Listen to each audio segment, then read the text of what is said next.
of Senate Armed Services and retired Marine Staff Sergeant Joey Jones. He served in Afghanistan. I am so grateful for both of you to have both of you on. Senator, first to you, how can it be that thousands of Americans were stranded behind Taliban lines with no clear plans to rescue them? How did that happen? It is inconceivable that this could have happened, that this administration has been so ill prepared for this. And we have been asking for weeks in different hearings. I even put some of it up on my social media today for an exit strategy. How do we make certain that we exit all of our U.S. citizens, our NATO partners, our Afghani partners before you hand this over? And of course, it didn't have to be this way. If President Biden had stayed with the plan that President Trump and Secretary Pompeo had laid out, conditions-based, threat assessment-based, you would not have seen this happen. And our allies and partners, our NATO allies, had agreed to this. But instead, as of last night, I know the president hadn't talked to any other world's leaders. They're frustrated with him, just like the American people. And a lot of veterans are frustrated with him. A lot of our men and women in uniform who are going to have to redeploy to clean up this mess. I mean, there is... Yeah, we hear you. Yes. Upsetting. Yeah, it's just, it's shocking and reckless. Finish your thought. Go ahead, Senator. Very much. It is so reckless. And there was an exit strategy.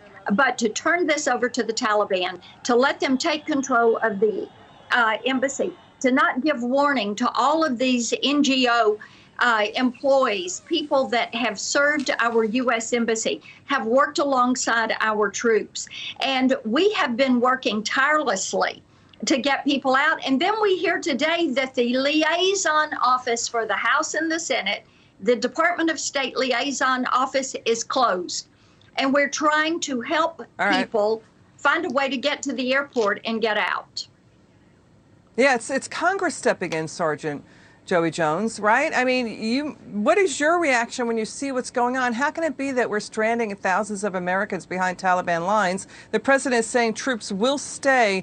Now the news is coming in. Troops will stay until after the deadline of August 31st, until all Americans are out. So we're supposed to trust the Taliban, who's saying death to America and shooting at men and women and children? Yeah, there's a good chance that on the 20th anniversary of September 11th, we're going to be in a standoff with the Taliban trying to rescue Americans that are effectively stranded in a country that is ran by our most effective enemy in the last 20 years. And that's solely lies on the shoulders of Joe Biden and his administration. That's not to say that the Taliban ultimately controlling Afghanistan solely lies on their shoulders, but the way we've done this and leaving these many Americans, not just Afghans who have helped us, but American citizens. I mean, we had one on Fox and Friends this morning, and that's one of probably thousands right now that just don't know how to get to the airport without intercepting the Taliban and possibly losing their life and their paperwork along the way. It's a dire situation. When you have the State Department and the Defense Department saying two different things about that, exactly what Clarissa Ward called the gauntlet to get into the airport, that's a big deal, and that's something that President Biden needs to reconcile. Yes. Well, Senator, here's the thing. The president was vice president under Obama. And Obama said we're going to go down to 10,000 troops or 100,000 in 2014. He was vice president for 8 years. He was on Senate Foreign Relations. He can't play the blame game right now because he's been for this for so long. Let's listen to NSA Jake Sullivan on what's going on. Watch this. If that mission is not complete by August 31st, and there are Americans and Afghan allies who remain there, will U.S. troops stay until everyone is out, or will they leave? So I'm not going to comment on hypotheticals. What I'm going to do is stay focused on the task at hand, which is getting as many people out as rapidly as possible, and we will take that day by day. Okay, enough with the blasé talking points. This isn't playing with the American people. Senator, people are done. They don't want this idiotic, patently false talking points pouring out of the administration. You're going to have a hearing. Senate Foreign Relations is going to have a hearing. So is Senate Intelligence. Pelosi's saying the Biden team will testify as early as next week. Is that going to happen? What we need right now is action. And there are 6,000 troops that are going to be on the ground there. People cannot get to the airport. They need to have a plan to get people to the airport so that they can exit the country. Now, I don't know how far they're going to be able to push that perimeter out. I don't know the participation of Iran or Russia or China in all of this mix that is taking there. But I have talked to so many people that are military or veterans, and Elizabeth, they are saying, this entire national security and DOD team needs to go because something went terribly wrong here. They did not have an exit strategy. They had a date on the calendar. The Taliban has said for years, you have the clocks, we have the time.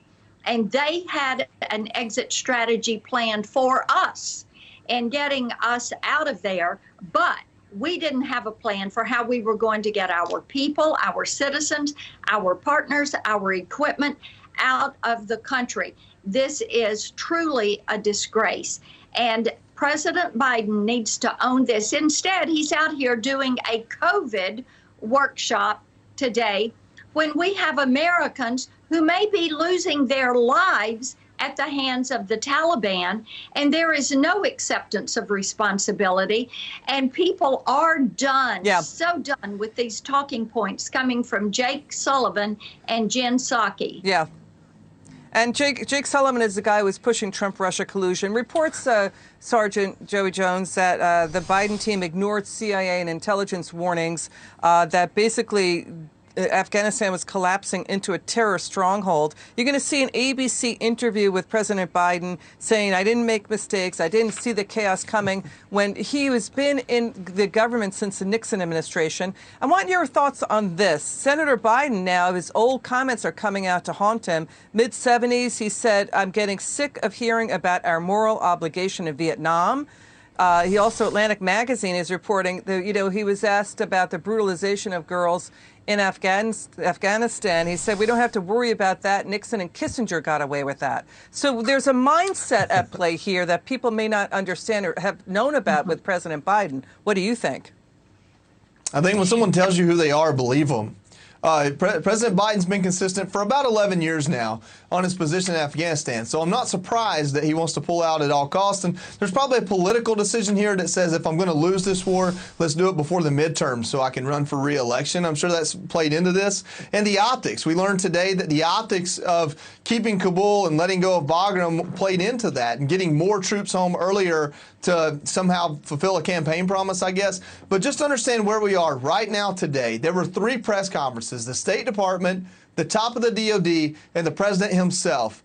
And no one can sit here with a straight face and say that the families of Americans in Afghanistan or the troops in Afghanistan feel any safer or know any more about the safety of their loved ones. That is malpractice on our top leader. That is malfeasance in the Biden administration, and I just try to pray for those family members and the people over there because their safety is absolutely in jeopardy today because of bad planning or if any planning at all. Sergeant, do you agree with the senator that their teams, their foreign policy and defense teams have to go, that they have to step down? Do you agree with that, with the senator? I think a senator would know before I would. I was an E6 on the ground, and I can tell you that the small unit leaders are the ones that I look for. I haven't met a general that I believed in enough to go to war for in a while, and that's the sad part there. As far as if the Secretary of Defense or Chairman of Joint Chiefs, I mean, what I heard today was a lot of spin. I heard a lot of political speak today, and that's not what I want to hear from a general and a Secretary of Defense. Yeah. So I'm disappointed, to say the least. It needs to be, we have a mess. We misjudged it. We own it. Here is a plan for getting everybody out. This is how we're going to do it. God bless these men and women in uniform, and may he protect all of these American citizens that are out there across Afghanistan with no way at this point, no information on how to get to the Kabul airport, just told to shelter in place or try to make your way to the airport. That they can't guarantee their safety. This is shocking. Right. It's disturbing. Senator Marsha Blackburn, Staff Sergeant Joey Jones. Thank you, Senator. We really appreciate you coming on. And Sergeant Joey Jones, thanks for your service to our country. It's great to have you both on. Good to see you. Up next.